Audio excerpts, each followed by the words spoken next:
Buenas tardes. El día de hoy la sesión correspondiente está dedicada a la presentación de tal vez los ejemplos más significativos de nuestra labor, que es la investigación y por lo tanto dar a la estampa a libros de excelencia. En este caso es un conjunto de libros que comienzan o van a comenzar con Diego Jordano y la Academia, cuyo coordinador es don Carlos Mirá Superviola. Está dentro de la colección José de la Torre y de Cerro y es el volumen quinto de esta colección. En segundo lugar va a presentarse Los periodistas cordobeses. Es una gavilla de una decena de periodistas, en donde prácticamente su coordinadora, doña Rosa Luque, va a ser la que lo presente y pertenece a la colección de Rafael Castejón, que es también el quinto volumen. Académico, les recuerdo, ha sufrido un impulso con la responsabilidad que ha recaído en nuestro director de publicaciones, Miguel Ventura Limonner, en donde Miguel Ventura Gracia, en donde prácticamente él va a exponer dentro de esta colección. El volumen es el cuarto y pertenece a la colección de Francisco Borja Pavón. El siguiente está dedicado a la historia del teatro. Tiene como autora a doña Carmina Fernández, que va a ser ella la propia presentadora de una nueva colección que ahora iniciamos, que es Luis María de Ramírez de las Casas Tesa. La muerte en Córdoba, que creencias, ritos, va a ser objeto de presentación por parte de su coordinadora Ana Ruiz y estará dentro de la colección Teodomiro Ramírez de Arellano y será su volumen 13 el que va a ver la luz por primera vez. Y por último está Los Alcázares de Córdoba, que va a ser objeto de presentación por don Alberto León, nuestro académico correspondiente, y está dentro de la Almugia el número 18. Finalmente, la vida académica estará a cargo de quien os está hablando y forma parte de la colección Ricardo de Monti y también el número 4 de esta colección la que lo vamos a presentar, ¿no? Realmente es la condensación de todas las publicaciones que se han venido realizando entre el 19 y el 20 y que dan muestra, una vez más, de la labor de esta academia a lo largo de un curso como es el que ha estado señalado por la COVID-19.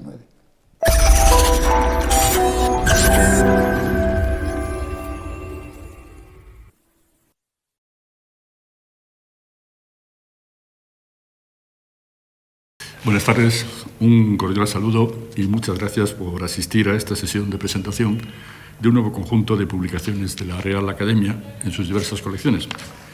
En mi caso concreto, la del quinto volumen de la bautizada con el nombre del gran archivero cordobés José de la Torre y del Cerro, en el que se lleva a cabo un pequeño recorrido por el perfil académico del profesor Diego Jordano Barea, entreverando aspectos biográficos con otros referidos a su labor docente e investigadora.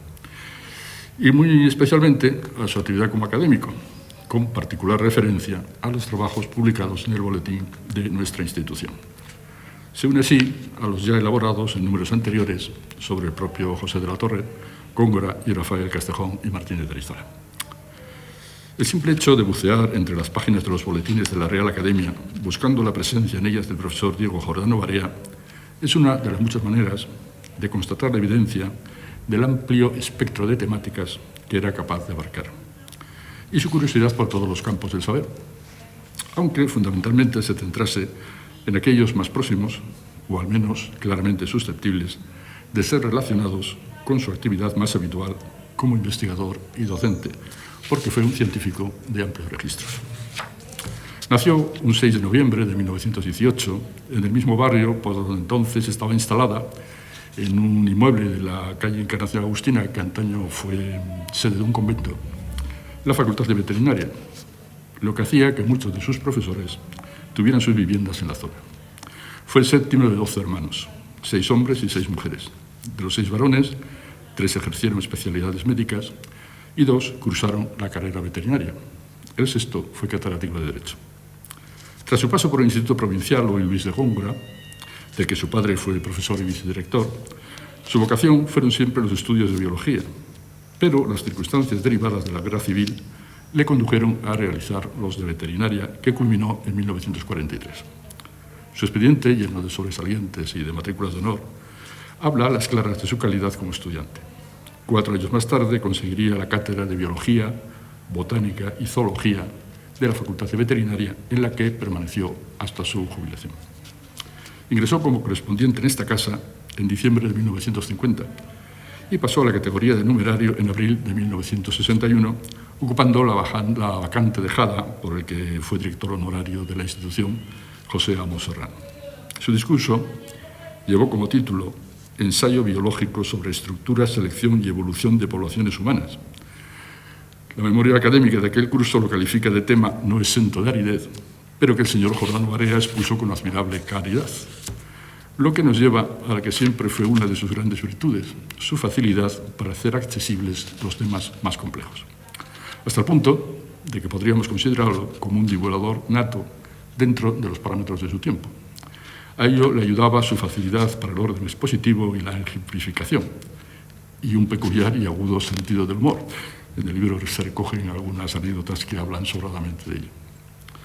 Una segunda faceta a subrayar era su preocupación por articular una formación didáctica pareja a la actualización permanente del conocimiento, potenciando la comprensión, criticando el memorismo y fomentando la aplicación y la discusión del saber.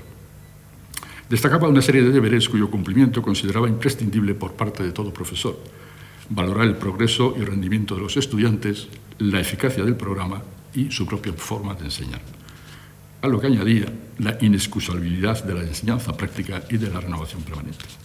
Estos días en que el Ministerio de Educación parece que quiere cambiar en profundidad la forma en la que se aprenden los distintos niveles de enseñanza, abarcando tanto aquello que los alumnos estudian como la manera de hacerlo y de evaluarlo, adquieren de nueva actualidad esas consideraciones que Diego Jordano realizaba en su lección de apertura del curso académico 1979-80 en la Universidad de Córdoba, titulada Renovación didáctica, reto para una sociedad y una universidad en crisis, lección que, de modo sintético, también se recoge en el presente volumen. Casi 40 años después, y tras numerosas reformas y contrarreformas, se sigue incidiendo en los mismos problemas y las mismas consideraciones, entre las que abundan toda una serie de factores de tipo político e ideológico, aunque sea en el marco de otros requerimientos y tecnologías. Como curiosidad, recojo el concepto de perfil de salida del alumnado que incorpora el nuevo currículo, es decir, qué deben saber hacer los estudiantes al terminar cualquier nivel de enseñanza para desenvolverse como ciudadanos y futuros profesionales en un mundo interconectado, global y cambiante. Pues bien, ya Diego Jordano, por entonces, ante unas declaraciones que abogaban por el endurecimiento del acceso a la universidad, resumía la cuestión con su particular sentido del humor en una breve frase: no es malo que en la universidad entren los medianos, lo malo es que salgan. Una consideración que también adquiere actualidad tras conocer el análisis de 81 universidades públicas y privadas de nuestro país, de las 88 existentes, realizado hace pocas semanas por el Ministerio de Universidades en relación con las exigencias del Real Decreto sobre reconocimiento, autorización y acreditación de centros universitarios. Y más particularmente con los 3 cometidos propios de la universidad: docencia, investigación y transferencia del conocimiento. Su curiosidad y pasión por el conocimiento abarcaba cualquier campo del saber, aunque con especial y lógica predilección por la biología. Pero, a raíz de la exposición de Bruselas de 1958, donde vio por primera vez un ordenador electrónico, quedó fascinado por la informática. Comprendí que aquello era el comienzo de una nueva era, manifestaba. Desde entonces, la informática acompañó en todo momento sus actividades, de tal forma que a su vuelta a España, y tras una serie de gestiones con IBM y con la Caja Provincial, se adquirió en 1964 un ordenador IBM 1620 con 20K y disco duro. Según él mismo contaba, era el sistema más avanzado de la época y su pila de discos duros fue la primera que entró en España. se instaló en el que se llamó oficialmente Centro de Cálculo Electrónico de la Facultad de Veterinaria y estuvo situado en el sótano de la sede central de la entidad, en la calle Sevilla. Por la mañana lo utilizaba la caja y por la tarde se usaba para la investigación científica y la docencia. Desde plantearse la vida desde un punto de vista informático, en la que las células juegan el papel de microordenadores, hasta plantear procesos de informatización encaminados a facilitar los trabajos fiscales y contables de las pequeñas y medianas empresas, cualquier campo informático atraía la atención de Diego Jordano, que ya en 1985 adelantaba la aparición de los ordenadores cuánticos. Jordano no solo estuvo en la génesis del Servicio de Informática de la Universidad de Córdoba, sino también en la del Instituto de Zootecnia y la del Servicio de Microscopía Electrónica, amén de otras organizaciones vinculadas a la Facultad de Veterinaria. Aunque su curiosidad le llevaba también a otros ámbitos, como por ejemplo el arte. Era miembro de la Asociación de Amigos de los Museos. Y como hecho singular, cabe destacar el interés que demostró por los trabajos del equipo 57, cuando su actividad era desconocida para muchos y denostada por algunos, como bien recuerda Rafael Mir Jordano. Como es conocido, entre aquellos artistas figuraba también un compañero de profesión, Juan Serrano, algunas de cuyas obras pueden contemplarse en el actual rectorado, además de algún otro edificio universitario. Entre los trabajos relacionados con estos temas, Antonio y Evangelina Rodero, posiblemente los mejores relatores de su devenir biográfico, citan el titulado Arte abstracto y topología o geometría de las deformaciones, contenido en el libro homenaje a Rafael Castejón, editado en 1964, y que estiman como el más extenso e importante referente a este tema de aplicación de la biología a las artes abstractas. Ello hace de Diego Jordano referencia obligada en cualquier aproximación a la trayectoria del equipo 57, ya que, al repasar la historia del grupo, glosa también las relaciones que tuvo con sus miembros y los puntos de confluencia del pensamiento de todos ellos con las teorías científicas. Aunque de la misma manera que nuestro profesor relacionaba la biología con el arte, podría hacerlo también con la filosofía o la psicología de masas. En varias ocasiones se adentró en el pensamiento de Ortega, llevando la circunstancia orteguiana a los terrenos de la adaptación al medio. Y si bien el núcleo fundamental de este volumen es recoger su presencia en las páginas del boletín de la Academia, ni que decir tiene que su actividad relacionada con esta institución fue mucho más amplia y variada, participando de su gestión como miembro de su junta rectora, interviniendo en muchos de sus ciclos de actividades o fomentando diversas iniciativas. Consideraba muy enriquecedor el intercambio de opiniones y conocimientos con sus compañeros académicos y muy relevante el papel de la institución en la vida cultural e intelectual cordobesa. En definitiva, fue un académico que supo enriquecerla, buscando llevar más allá de las fronteras o más allá de las fronteras del conocimiento en cualquiera de los campos del saber y propiciando en todo momento las maneras más eficaces de transmitirlo y compartirlo. Gracias y buenas tardes.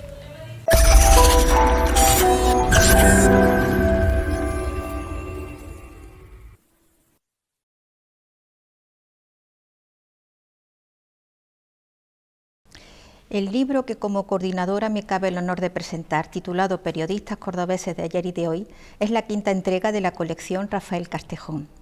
Se recogen en las páginas de esta obra las semblanzas de 10 personajes de distintas épocas, desde mediados del siglo XIX al momento actual, unidos por el denominador común de haber destacado entre los de su respectiva generación en el vibrante y acelerado mundo de la prensa, rasgos comunes en todos los tiempos. Como en anteriores ediciones, el libro tuvo un preludio en las jornadas del mismo título con las que la Academia viene anunciando en septiembre su otoño cultural. No fue fácil la selección, porque Córdoba ha dado grandes periodistas que forman parte de su historia y de la de España, ya que muchos han tenido proyección nacional.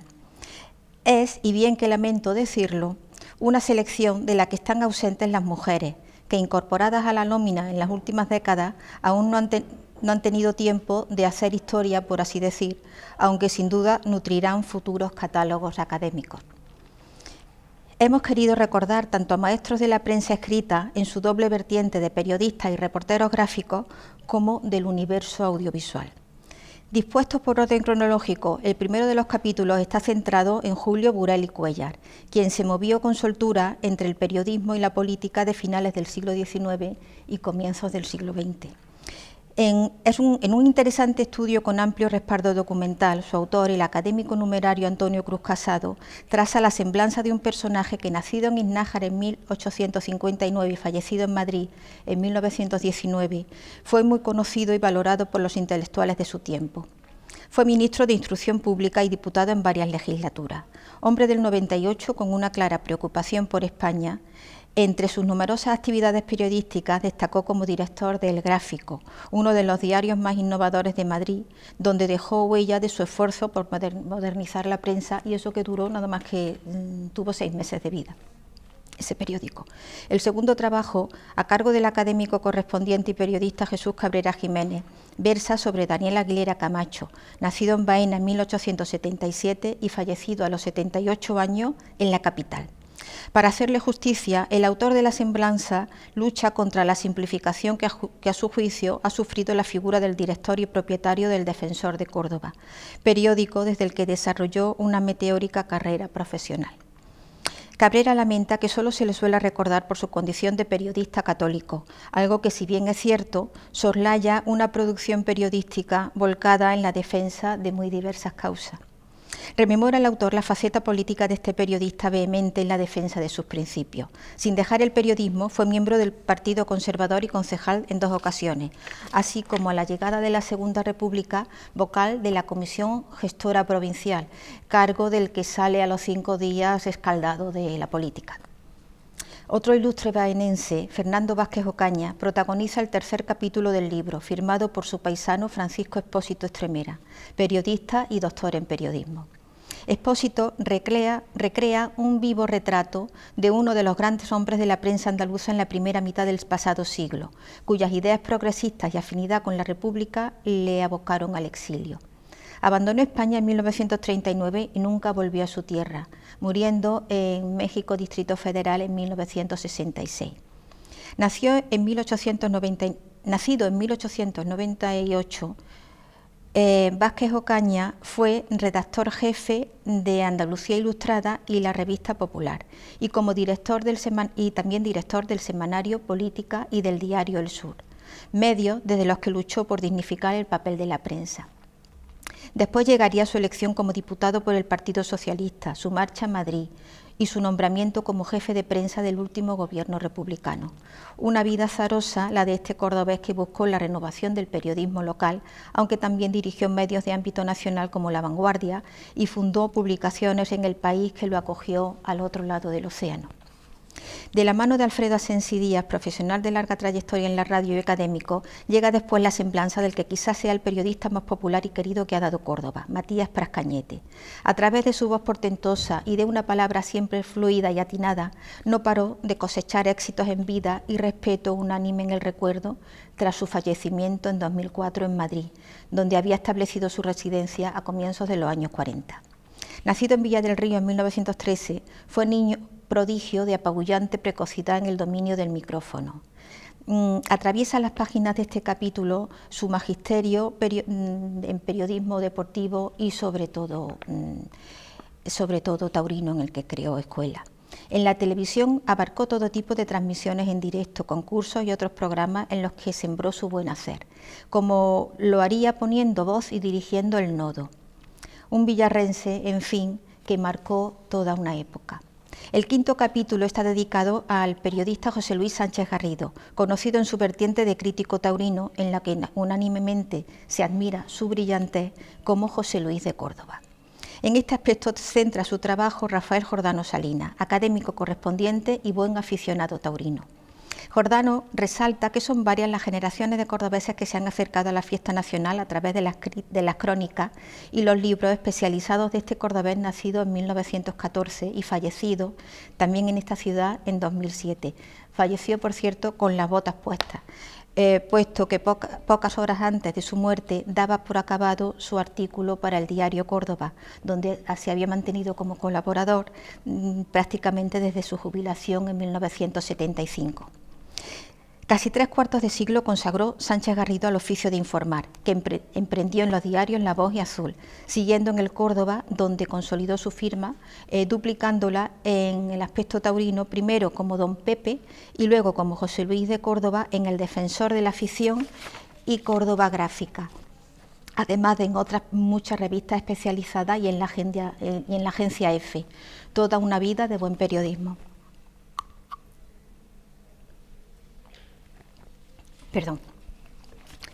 La siguiente semblanza está protagonizada por Ladislao Rodríguez Benítez, Ladis, y firmada por su hijo Ladis también, Ladislao Rodríguez Galán, actual decano de los fotoperiodistas cordobeses. Más de 30 años trabajaron juntos padre e hijo, de modo que el perfil que este traza sobre su progenitor es el vivo retrato sentimental de una figura señera del reporterismo gráfico. Ladis había nacido en el barrio de la Huerta de la Reina en 1917 e, inclinado a los números, iba para perito mercantil, carrera que cursa en Sevilla. Un compañero de estudios le inculcó la curiosidad por la cámara fotográfica. En 1946 deja su trabajo en sindicatos y decide dedicarse por entero a la fotografía, sin sospechar que acabaría convertido en uno de los fotógrafos históricos de la ciudad. Inmortalizó el cambio urbanístico de la ciudad durante la alcaldía de Antonio Cruz Conde y a través de la corresponsalía de la agencia Cifra, que luego sería EFE, la exportó a todo el país. Fueron constantes sus colaboraciones con la prensa local y nacional, revelándose como consumado artista de la fotografía taurina, aunque no hubo nada que escapara a su objetivo. Otro gran fotógrafo de prensa ocupa las siguientes páginas del libro. Mar Rodríguez Vaca, doctora en periodismo y periodista, dibuja un emotivo retrato de su abuelo, Ricardo Rodríguez Sánchez, quien como Ricardo sin más marcó medio siglo de fotoperiodismo en Córdoba, desde las páginas del diario que lleva el nombre de la ciudad por cabecera. Nacido en Granada en 1919, vivió su infancia en Villa del Río, en cuya oficina de telégrafos trabajaba su padre. Aunque trabajó para las páginas locales del Córdoba como parte de la plantilla del periódico, desde 1941 a 1984, se movía por toda la provincia e incluso fuera de ella, buscando siempre la actualidad cordobesa, aunque fuera en el extranjero. Su fotografía abarca tanto los grandes acontecimientos envueltos en el oficialismo propio de la época como las pequeñas historias de la vida cotidiana, que Ricardo narraba atreviéndose a desarrollar un fotoperiodismo más creativo e innovador. A su muerte en 2003 dejó junto a una extensa saga de periodistas un legado sociológico al que es indispensable acudir para saber lo que fuimos. El 8º capítulo se centra en la figura de Federico Mira Fernández, crisor de almas periodísticas, como lo define su hijo Carlos Mira Suberbiola, autor de La Semblanza, periodista y académico correspondiente. Nacido en El Ferrol en 1922, fue un gallego emprendedor y valiente al que parecía no resistírsele ningún empeño periodístico. Su primer destino fue el Faro de Vigo, pasando en 1943 al diario Voluntad de Gijón. Allí fundó La Hoja del Lunes y se reveló pronto como un periodista inquieto y polémico. Siendo uno de los hombres de quienes echaba mano la cadena de prensa del movimiento para cubrir transiciones y dinamizar redacciones, Federico Mirás desarrolló breves estancias en distintos medios de la cadena, antes de asumir la dirección del ya desaparecido Proa de León. En 1962 regresa al diario Voluntad de Gijón ya como director y en él permanecerá hasta que en 1973, con 51 años, llega a Córdoba con el encargo de innovar el único periódico que se tiraba en la ciudad, entonces el diario Córdoba. Empezó con la renovación tecnológica y el fichaje de nuevas y jóvenes firmas y acabó por enamorarse tanto de esta ciudad que, tras fallecer en 2005, en ella se quedó para siempre. Llega después el recuerdo del gran poeta y periodista ruteño Mariano Roldán Villén, de la mano de su paisano José María Molina Caballero, académico, correspondiente y director de la revista literaria Ánfora Nova. Nacido en 1932, Rute fue para este niño de la guerra, según Molina, el paraíso de su infancia, donde pasó los primeros 7 años de vida hasta que su familia se traslada a Madrid. Se traslada a Córdoba, la capital. En Córdoba fundó con otros jóvenes poetas la revista Alfoz, que acogió sus primeras composiciones y posteriormente participó en la edición de la revista del Mediodía. Con la obtención del premio Donay de 1960 por su libro Hombre Nuevo, empezó a figurar en las más exigentes antologías de la poesía española. Ese mismo año Roldán marcha a Madrid para sumar los estudios de periodismo a los que ya tenía de derecho, y será en la capital de España donde desarrollará su labor periodística como jefe de informativos de Televisión Española, a la que unió la de traductor, principalmente del latín y del italiano, además fue antólogo. En suma, Mariano Roldán fue un humanista de amplios horizontes. Cierra el libro el capítulo dedicado a uno de los grandes pilares de la prensa andaluza de nuestros días, Antonio Ramos Espejo, el granadino que dejó buena parte de su corazón en Córdoba. A mí me ha tocado el honor de escribir sobre este maestro de varias generaciones de periodistas, ya jubilado. Nacido en Alhama de Granada en 1943, Ramos ha llegado ha llevado al papel del periódico y a numerosos libros el sentir del hombre de la calle, del jornalero y del emigrante, para darles voz en un tono de denuncia. Pero además le ha dado tiempo de dirigir periódicos, primero el Diario de Granada, después el Diario Córdoba y después el Correo de Andalucía. También le ha dado tiempo de hacer programas de televisión premiados, de coordinar esa publicación para la historia, que es la Enciclopedia General de Andalucía, y de enseñar a sus alumnos universitarios el genuino fragor de una redacción. Antonio Ramos ha llevado siempre a su tierra por bandera, y esta se lo ha reconocido con distinciones como la Medalla de la Comunidad o el Premio Andalucía de Periodismo. Durante casi 13 años al frente del Diario Córdoba, desde 1986 a 1998, impulsó una de las etapas más brillantes del periódico. He aquí, pues, un conjunto de perfiles que atienden tanto al pulso vital como profesional de periodistas que, cada uno a su modo, hicieron historia en la prensa, un oficio no siempre bien entendido al que la Academia Cordobesa ha querido rendir homenaje.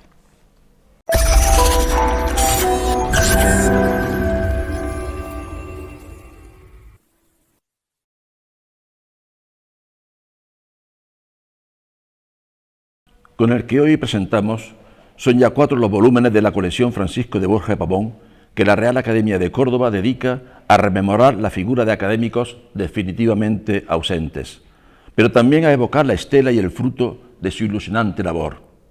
Académicos, entre otros los que en este volumen recordamos, que nos requieren mantener vivos los pilares de que sustentan a esta docta institución y el deber moral de fortalecerlos y cimentarlos.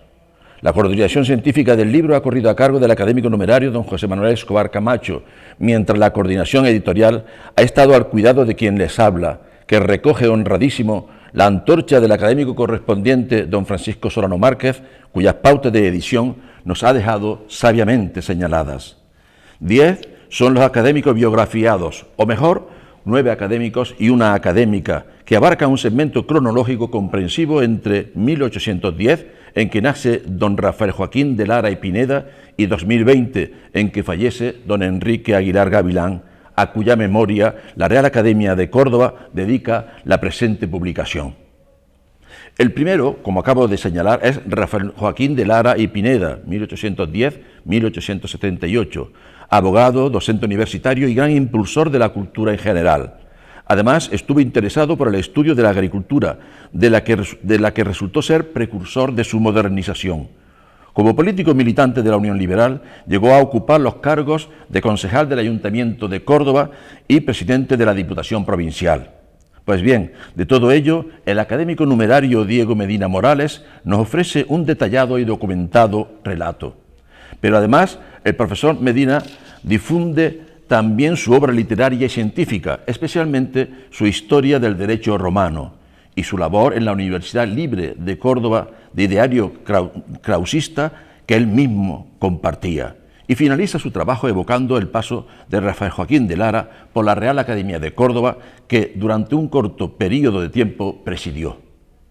La segunda biografía se debe al numerario José Roldán Cañas, quien analiza la vida y obra del filósofo y matemático José María Rey y Heredia, 1818-1861, una de las personalidades más relevantes del siglo XIX cordobés. Las 2 primeras partes del trabajo las consagra el profesor Roldán al estudio de la vida personal, laboral y académica del biografiado, para inmediatamente después centrarse en la vertiente matemática de Rey Heredia, y más en concreto en su libro Teoría trascendental de las cantidades imaginarias, 1865. Aunque no solo, el resto de su producción científica es analizada igualmente por el tesorero de nuestra corporación.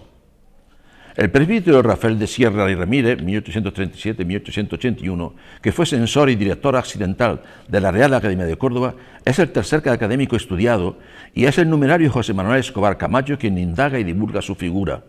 En primer lugar, el autor nos emplaza en la Córdoba de la época del recordado académico para, a continuación, detallar sabiamente cómo discurre en la capital cordobesa la vida cotidiana y cultural tras los profundos cambios experimentados después del antiguo régimen. En su estudio, el actual secretario de la Academia revela, en definitiva, a un Rafael de Sierra en sus distintas facetas: escritor, articulista y excelente orador, canónigo de la Santa Iglesia Catedral de Córdoba y rector del Seminario Conciliar de San Pelagio, docente y alumno de la Universidad Libre de Córdoba y miembro de varias instituciones culturales cordobesas, entre ellas la propia Academia de Córdoba y la Sociedad Económica Cordobesa de Amigos del País. Nuestro cuarto académico en el recuerdo es Luis Valenzuela Castillo, 1856-1920, y su bisnieto, el académico correspondiente Fernando Penco Valenzuela, es quien documenta su memoria. De manera amena, y yo diría que hasta cálida, Fernando Penco va desgranando sobre su bisabuelo información de genealogía, recuerdos familiares, formación e ideología, estudio y dedicación a la abogacía, política local, tertulia, relación con Julio Romero de Torres y su ingreso en la Real Academia de Córdoba, destacando sobre todo que bajo su presidencia, en concreto el 9 de julio de 1915, el rey Alfonso XIII concede a nuestra institución el título de real. Teófilo Laureano Pérez Cacho Villaverde, 1900-1957, profesor e investigador matemático, es el quinto académico biografiado. Su figura es tratada por el académico numerario y presidente de la Real Academia de Córdoba, José Cosano Moyano. Su estudio se centra en la labor docente de Pérez Cacho en los institutos donde ejerció su cátedra de matemáticas, entre otros el Instituto Provincial de nuestra capital, pero también en su producción científica, con especial atención a sus investigaciones sobre el teorema de Fermat, y con la reseña sobre su vida académica remata su semblanza.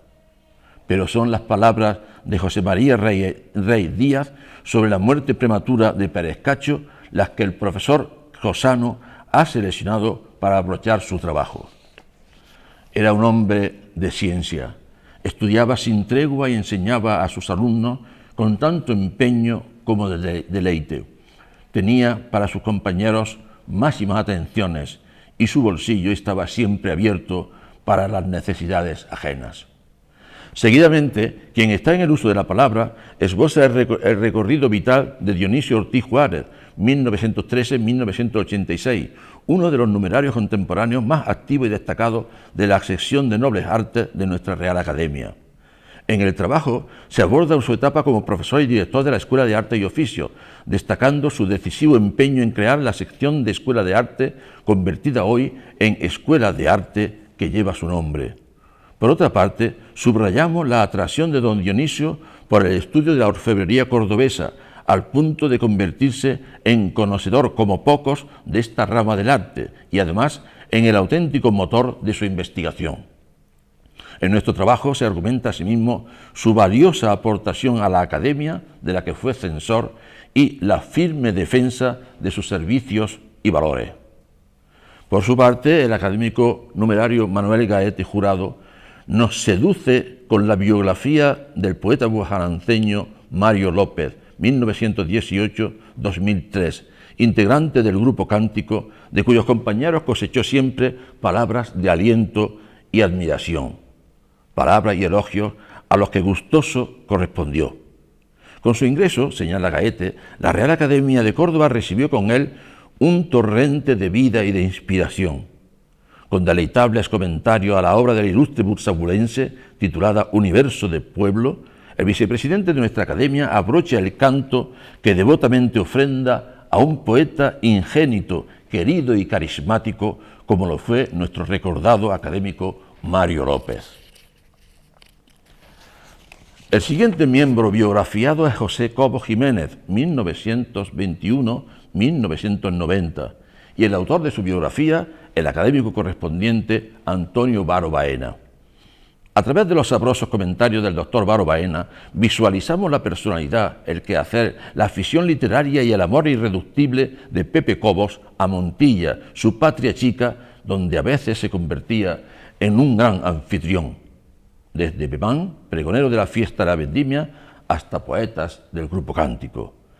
Especial interés entraña el apartado dedicado a su obra literaria, en la que destila la carga de lucidez expresiva y reflexiva que José Cobo infundía a su prosa. El autor elogia asimismo su honestidad e inveterada honradez. valores que engrandecieron la vida de nuestro Azorín montillano, como lo califica Antonio Varo en el título de su trabajo. Por su parte, el numerario Antonio Cruz Casado estudia la trayectoria investigadora y académica de Matilde Galera Sánchez, 1937-2004, de la que nos ofrece en primer lugar algunos de sus rasgos biográficos. Pero lo que subraya especialmente son las aportaciones al estudio y difusión de la obra de Juan Valera, que convierten a Galera en referente ineludible en cualquier aproximación científica del eximio autor. Palabras textuales del profesor Cruz Casado. Esa aportación al estudio de la vida, personalidad y obra del autor de Pepita Jiménez avalan a la académica Matilde Galera de un peso específico pocas veces igualado. Es por ello que el profesor Cruz Casado echa en falta, y así lo expone con rotunda claridad, el agradecimiento y refrendo merecido por parte de su pueblo de adopción. El volumen se cierra con el perfil profesional y académico de Enrique Aguilar Gavilán, 1948-2020, hilvanado por los académicos Bartolomé Valle Bonestado y María José Porro Herrera. En su escrito, el profesor Valle ofrece vislumbres del itinerario profesional de Enrique Aguilar, que inicia con su labor de maestro y culmina en el acceso a una plaza de profesor titular de Historia Contemporánea en la Escuela de Filosofía, en la Facultad de Filosofía Cordobesa. Y lo recuerda como, cito textualmente, uno de los profesores emblemáticos de un centro y de una época, ambos ya caducos. Al mismo tiempo que recuerda el interés y entusiasmo que el profesor Aguilar mostró siempre en pro de nuestra universidad. Y así quedó patente, entre otras muchas gestiones y servicios, en el programa Erasmus y en la cátedra intergeneracional.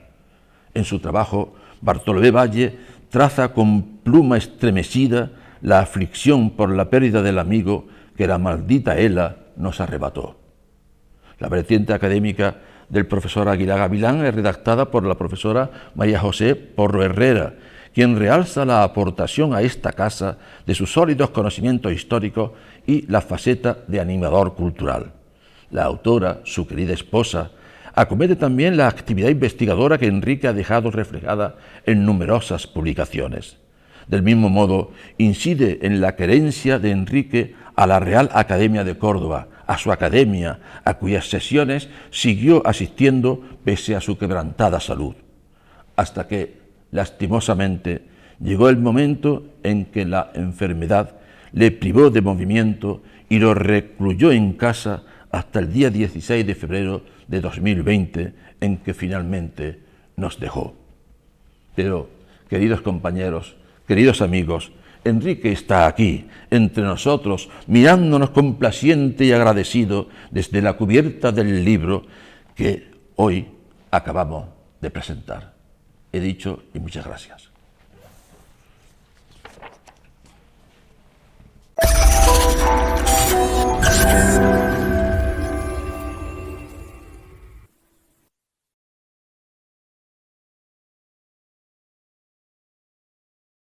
Buenas tardes. En primer lugar, mi agradecimiento a la Real Academia y a la Diputación Provincial de Córdoba por haber publicado este libro. La presente publicación edita una edición facsímil del primer estudio riguroso del teatro en Córdoba realizado por Luis María Ramírez de las Casas Deza, que fue leído por su autor en la Real Academia de Córdoba en 1843 y publicado por la Sociedad Económica de Amigos del País en 1880, junto a otros 5 estudios sobre Córdoba y su provincia. La importancia del presente acercamiento radica en que, aunque el opúsculo es citado en numerosas ocasiones por especialistas, no hay un fácil acceso a él. Como autora de la edición facsímil de Historia del Teatro en Córdoba, voy a hacer una descripción de la misma. Dada mi implicación en el texto que se presenta, no me parece elegante hacer una intervención laudatoria. Es por lo que intentaré un acercamiento descriptivo, distanciado y objetivo. El texto facsímil está arropado por un acercamiento a la vida y obra del autor, así como el análisis de la obra, Se estructura en 2 bloques de desigual extensión. El primer bloque, en el que hacemos un acercamiento al pensamiento del autor, está compuesto por un prólogo, una descripción bibliográfica, unos criterios de edición, una cronología de la vida de don Luis, una bibliografía subdividida en 3 apartados y un apéndice documental. El segundo bloque, de menor extensión, lo compone la edición facsímil de Historia del Teatro en Córdoba. El prólogo, que generosamente ha redactado el presidente de la Real Academia, don José Cosano Moyano, está muy ajustado al tema. Aporta información de primera mano de don Luis y del momento en que vivía el teatro español. A continuación, hemos realizado una descripción bibliográfica de Historia del Teatro en Córdoba. Es una descripción formal en la que, entre otros datos, señalamos el tamaño del facsímil, lugar de impresión, los responsables de la edición, que ya lo hemos dicho, la Sociedad Económica de Amigos del País, el número de páginas, que es 18, la fecha de la publicación. Asimismo, dejamos explícito la rareza de la localización del texto.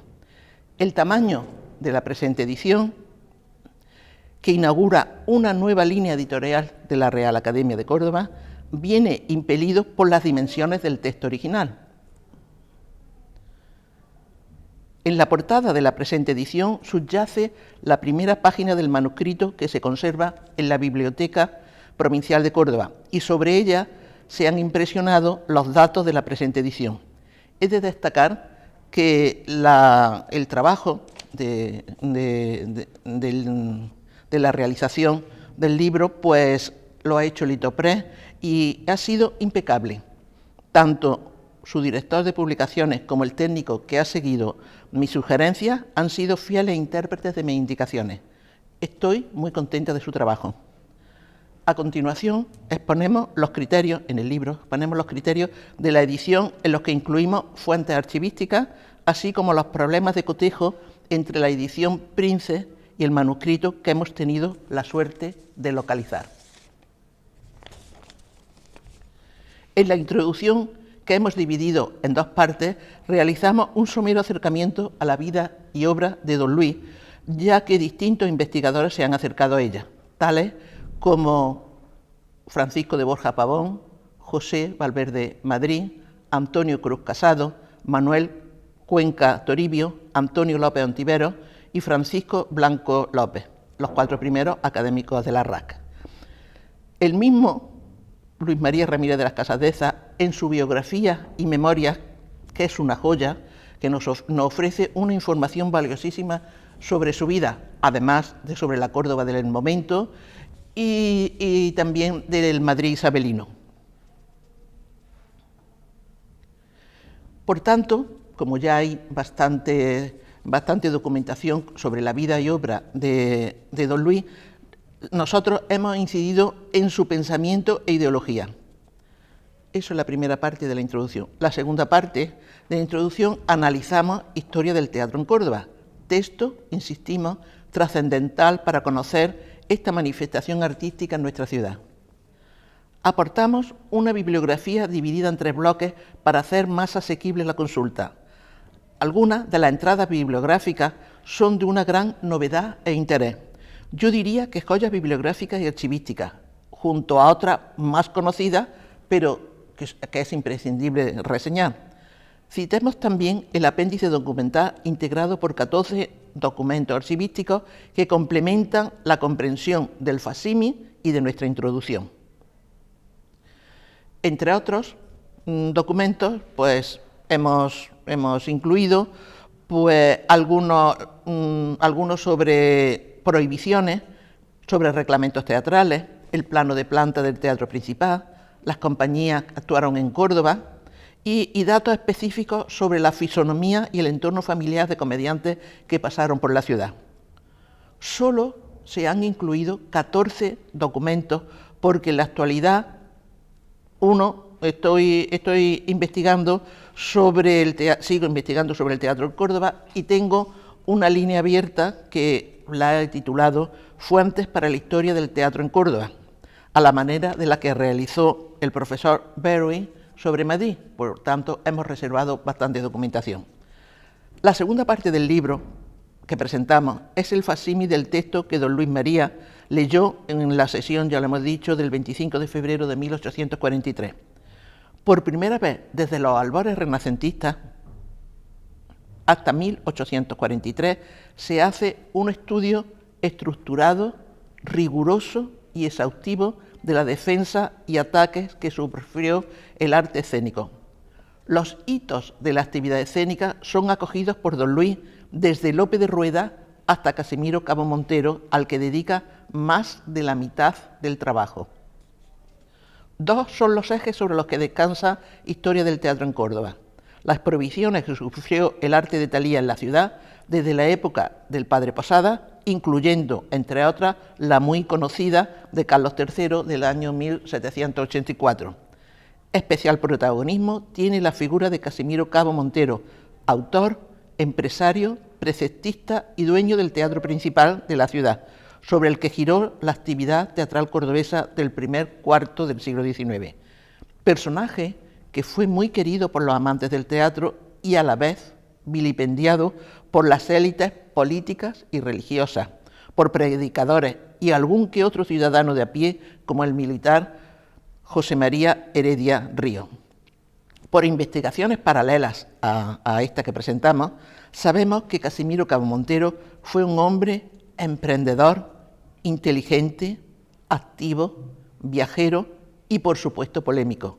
Dedicó al menos 25 años de su vida para que volvieran a Córdoba las representaciones teatrales.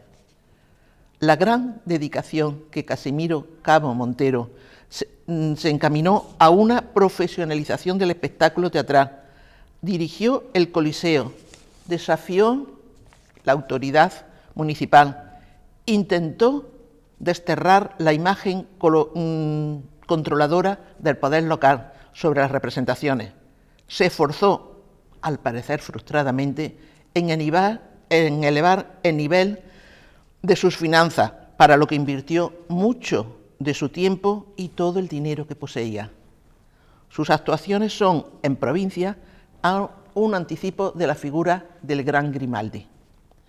Bajo estos dos ejes, prohibiciones y la figura de Casimiro Cabo, subyace una gran modernidad al abordar el hecho escénico desde distintos puntos de vista. Se interesa por los teatros que tuvo la ciudad, por el asalto que sufrió uno de ellos, por las dificultades económicas para mantener las representaciones, por la truhanería de algunos corregidores, por el uso del Coliseo para otras actividades como bailes de máscaras, conciertos y actos públicos, no olvidando la mayor o menor asistencia del público, que en último extremo es el que hace que el teatro pueda existir. Por último, nos informa que el teatro principal fue dado a los acreedores en el año 1831, hasta que, eso lo añadimos nosotros, fue presa de las llamas en 1892. Varios, terminamos ya, son los objetivos de esta publicación. En primer lugar, hacer accesible Historia del Teatro en Córdoba a todas las personas interesadas en el tema, porque aunque es una temática para especialistas, hemos intentado simplificar la exposición. Hemos pretendido recuperar una parcela de la memoria colectiva de la ciudad de Córdoba a través de la figura de don Luis María Ramírez de las Casas Deza y de unos hechos culturales como el teatro. También ha estado en nuestro objetivo homenajear a la Real Academia de Córdoba, que tuvo entre sus miembros a tan ilustre investigador del siglo XIX, sin olvidar que todavía sigue inédita parte de la obra de don Luis.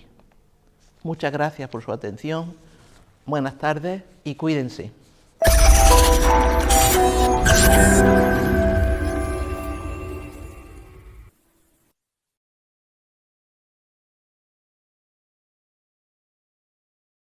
Buenas tardes, un saludo a todos los miembros de la Real Academia y en especial a su presidente, don Francisco Cosano, y a su secretario, don José Manuel Escobar, por haber confiado en mí para coordinar este nuevo proyecto que tiene como objetivo hacer una revisión de la cultura de la muerte en Córdoba, capital y provincia.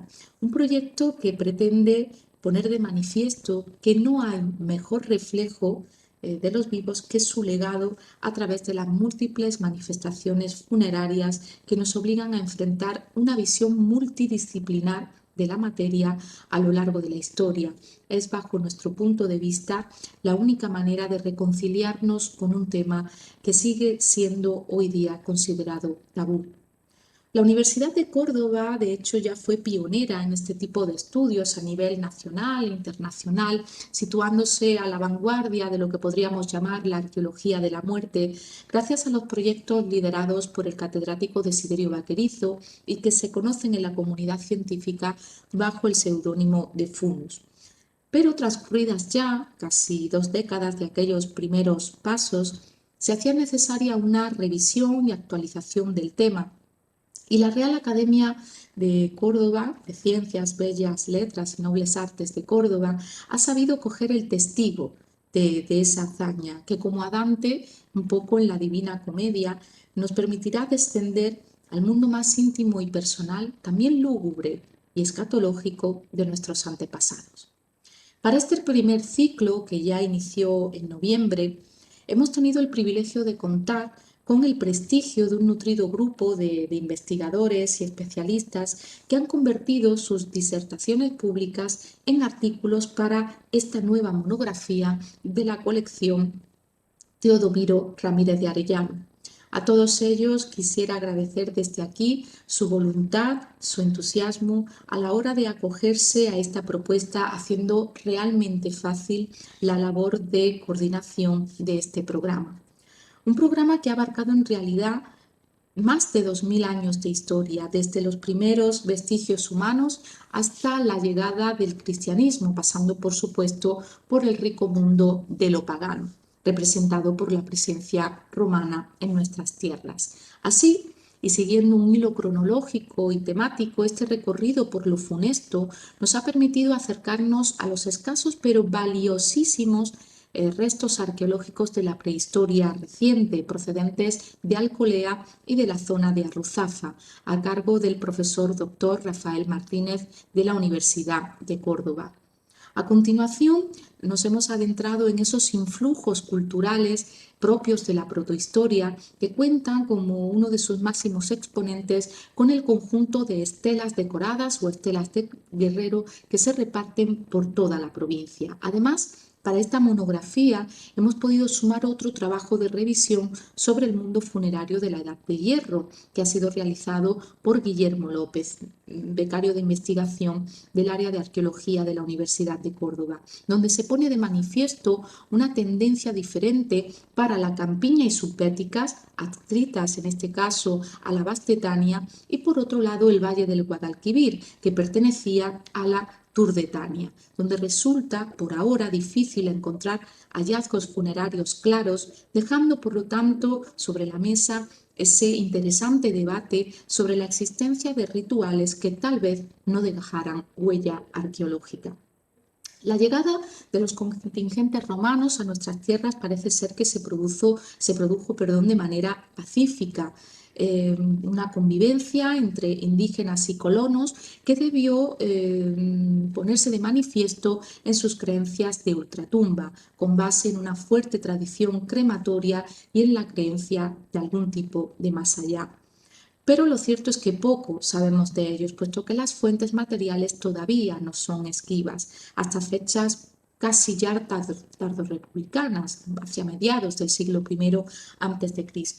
A partir de este momento observamos la presencia de modelos arquitectónicos ya plenamente itálicos y la organización regularizada de las distintas necrópolis de la ciudad.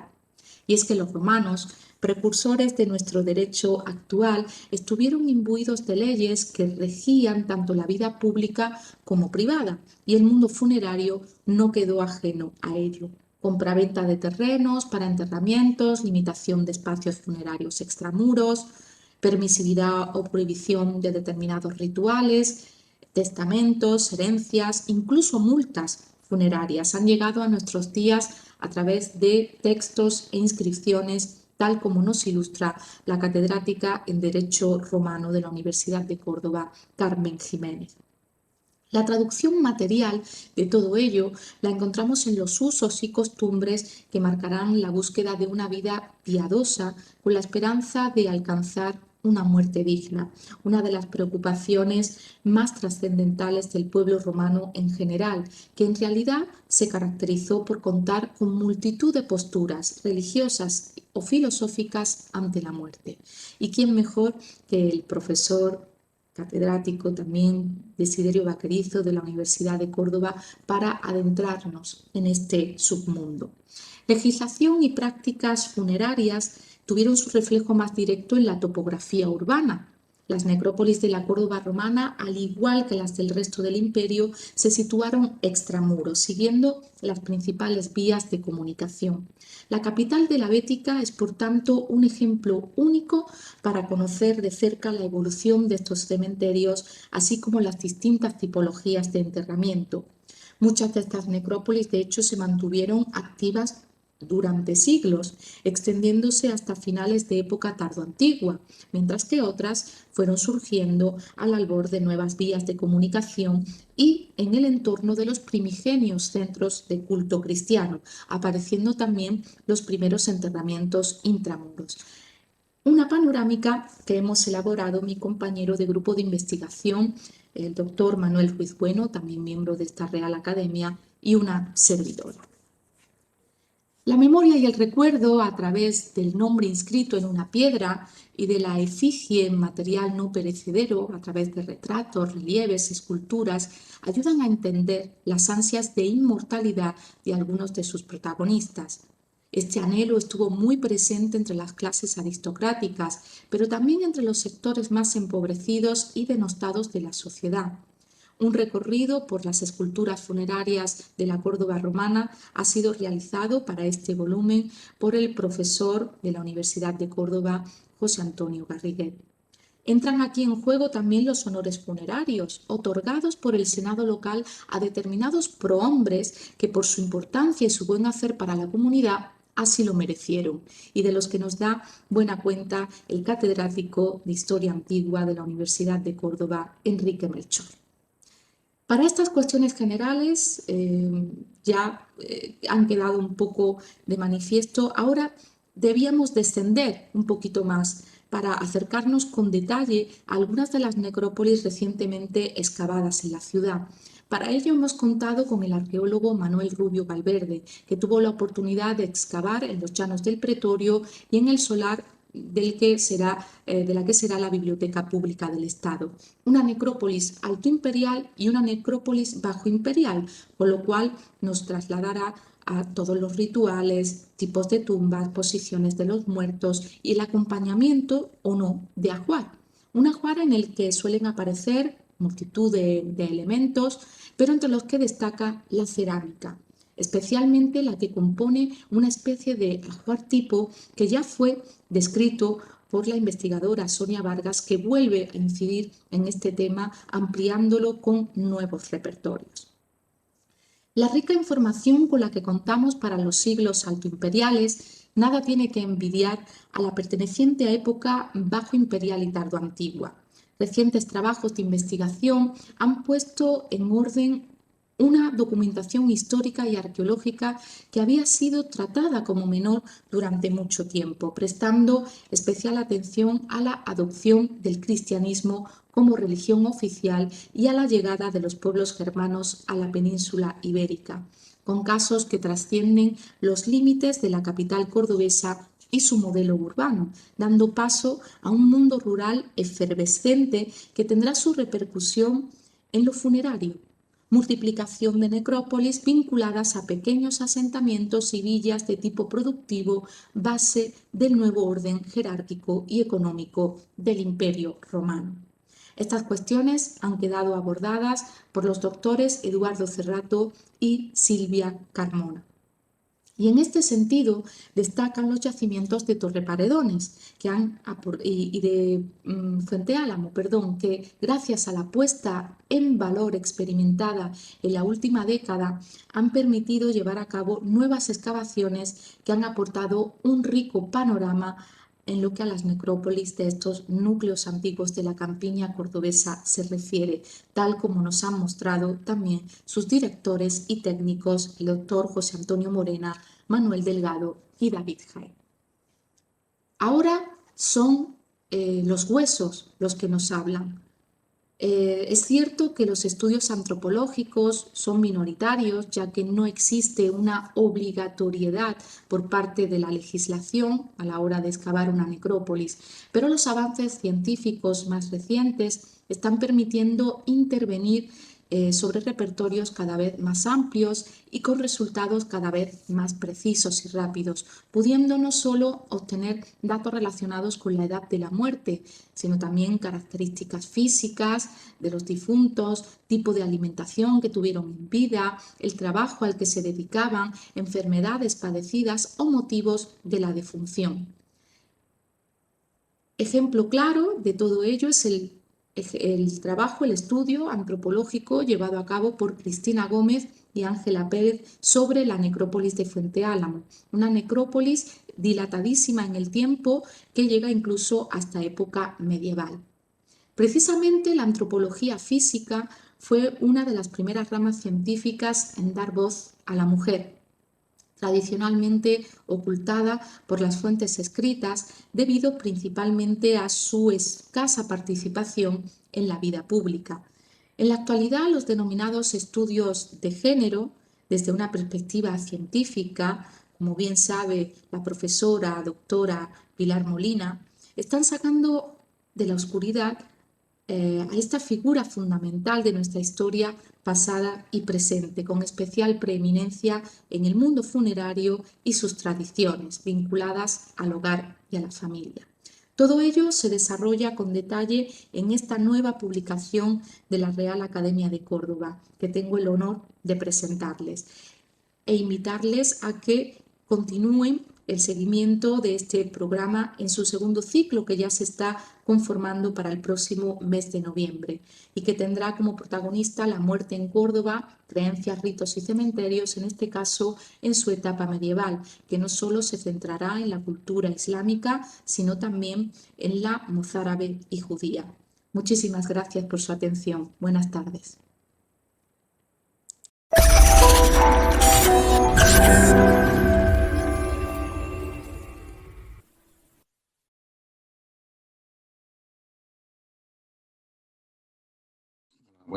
Buenas tardes. El secretario de la Real Academia me ha invitado muy amablemente a presentar el último número de la revista Al-Mulk.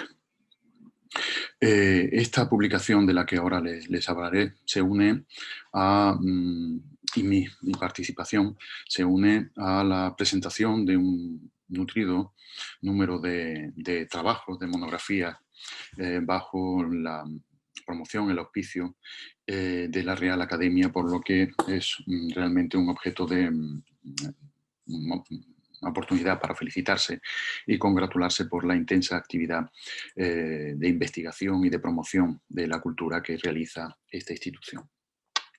En este caso, la obra, la revista, se centra en la publicación de las actas, o que constituyen las actas de las 18ª jornadas del Instituto de Estudios Califales, centrada en los alcázares de Córdoba.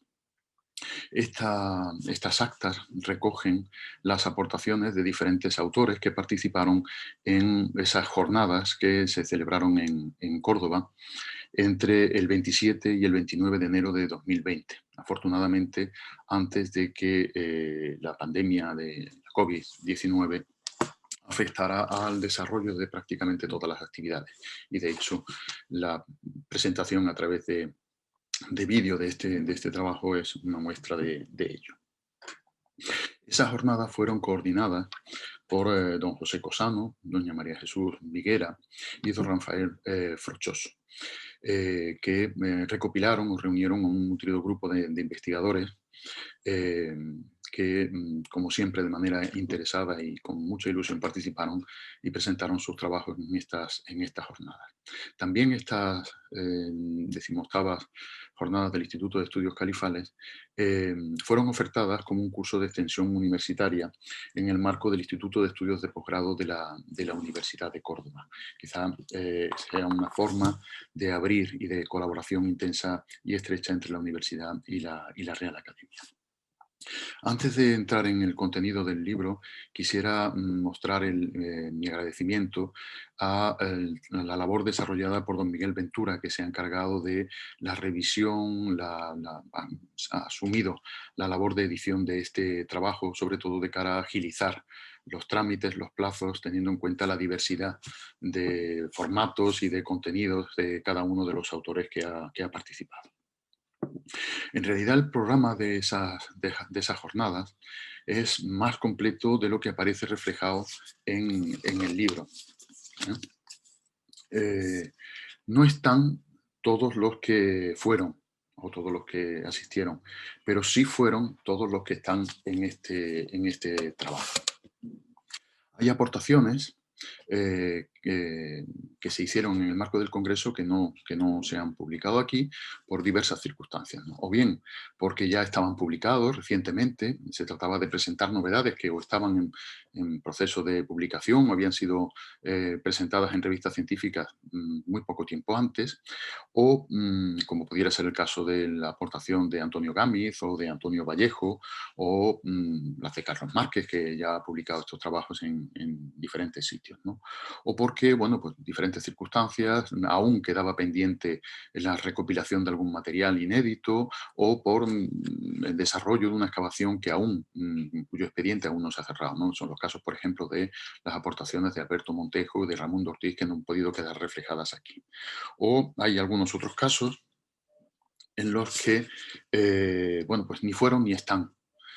No asistieron después de estar convocados, no presentaron trabajos que, bueno, en realidad es la mejor manera de reivindicar la investigación que uno ha hecho directamente, dejándola plasmada en obras de este tipo que pueden convertirse en una referencia sobre el conjunto de los alcázares. El tema o el título de los alcázares de Córdoba ya generó cierto debate en el propio marco de la jornada por la aparición de ese título en plural. Y de hecho, bueno, pues algunos de los trabajos también muestran esa diversidad de interpretación a la hora de utilizar este término. El concepto de alcázares en plural no se refiere tanto a edificios que tengan un carácter áulico, sino a la diversidad, a la evolución, a las transformaciones que se producen en un espacio urbano concreto en el que se instala la sede del poder civil de la ciudad de Córdoba a lo largo de su historia. De ahí que el concepto de alcázar es un concepto estable en tanto a su funcionalidad y a su entidad como centro político, pero su realidad física, su realidad material evoluciona a lo largo de los siglos, desde las construcciones de época tardoantigua, donde parece que se instala ya el centro de poder civil, el gran conjunto omeya, que a su vez experimenta procesos de transformación, y sobre todo la gran reforma que experimenta todo este conjunto en época almohade, que supone una ampliación considerable del espacio definido por murallas y de su estructura interior. De ahí que se haya utilizado ese término en plural. Es un trabajo que centra su interés o su análisis de muy diferentes perspectivas, como ahora le comentaré, en un entorno, un conjunto monumental clave en la historia de la ciudad desde el inicio de la Edad Media, desde la etapa tardoantigua hasta final del periodo medieval, que sin embargo no ha recibido un tratamiento conjunto unificado y homogéneo por parte de la investigación, en buena medida, como algunos trabajos que aquí presentados reflejan, por la descomposición, la desintegración del conjunto después de la conquista cristiana y su repartimiento entre los participantes en la conquista de la ciudad. Esa pérdida de la unidad, esa pérdida de la apariencia, esa fragmentación en propiedades diferentes ha hecho que la imagen del conjunto pues, se haya perdido un poco en la memoria colectiva de la ciudad frente a otros edificios tan emblemáticos como la propia mezquita catedral de Córdoba. El libro, la revista, este número 18 del Anuario de Estudios Caedifales, que recoge estos trabajos, presenta aportaciones que se complementan muy bien entre ellas. Hay aportaciones que tratan el tema de los alcázares y en particular de algunas zonas del Alcázar de Córdoba desde la óptica de las fuentes escritas y otras aportaciones en las que la arqueología tiene un especial protagonismo. Además, también tiene la virtud, las diferentes aportaciones del libro, de mostrar una lectura diacrónica, no de un edificio concreto, sino de todo un espacio urbano. Desde época romana, como muestran los trabajos de Juan Francisco Rodríguez Neila, o el propio Carlos Márquez, o don Manuel Ruiz Bueno, pasando por época islámica, que lógicamente se convierte en el núcleo central de las contribuciones, en las que sobre todo hay una recopilación de muchas intervenciones arqueológicas, de los resultados de muchas intervenciones arqueológicas que durante las 2 últimas décadas se han desarrollado en este entorno, y ahora comentaremos. Pero también esa lectura diacrónica avanza hasta el periodo bajo medieval cristiano, con las aportaciones, por ejemplo, de José Manuel Escobar o de Ricardo Córdoba de la Llave. Se trata de una combinación de muy diferentes tipos de aproximaciones, como decía antes, en las que además hay una interesante aportación, resulta significativa también, las aportaciones de investigadores o de técnicos investigadores que desarrollan su labor en la Gerencia Municipal de Urbanismo. De manera que junto al análisis de las fuentes escritas, junto a la perspectiva estrictamente arqueológica, se incluye también las aportaciones de arquitectos, de 2 arquitectas que trabajan en la Gerencia Municipal de Urbanismo y que nos presentan los resultados de las intervenciones que se han llevado a cabo en 2 conjuntos o 2 edificios que definen este amplio sector urbano, este amplio conjunto urbano, como son las aportaciones de María del Carmen Chacón, en concreto en el Alcázar de los Reyes Cristianos, y de Rosa Lara en el conjunto definido por las caballerizas reales. En última instancia, o en definitiva, para no extenderme más, creo que se trata de un trabajo de referencia que muestra la línea emprendida por la Real Academia en los últimos años, con un serio y firme compromiso en aportar resultados y contribuir al avance en el conocimiento de determinados aspectos, espacios o líneas temáticas dentro de la historia de la ciudad. Ya hemos tenido otros centrados en los baños islámicos. Tenemos este que va a resultar de especial interés porque recopila y supone una puesta al día de la información o de la investigación que se ha venido desarrollando desde muy diferentes frentes, como les digo, en torno al Alcázar de los Reyes Cristianos. El trabajo concluye con una aportación que hace una reflexión acerca de la necesidad de abordar de manera ya decidida un proyecto de investigación que trate de manera integral todo este sector urbano y que permita recuperar desde el punto de vista histórico y desde el punto de vista patrimonial uno de los grandes enclaves históricos de la ciudad. Esta obra contribuye a demostrar el interés de ese conjunto y a reivindicar la necesidad de abordar ya de manera definitiva, con la implicación de todas las instituciones, entre las que la Academia debe tener un protagonismo especial, abordar, como digo, un proyecto de recuperación, de investigación y de difusión de este conjunto monumental que conocemos con el término de los Alcázares de Córdoba. Espero que disfruten de su lectura y que, bueno, pues, permita a partir de aquí o que sirva de un punto de arranque para futuras investigaciones que se desarrollen en este sector. Muchas gracias.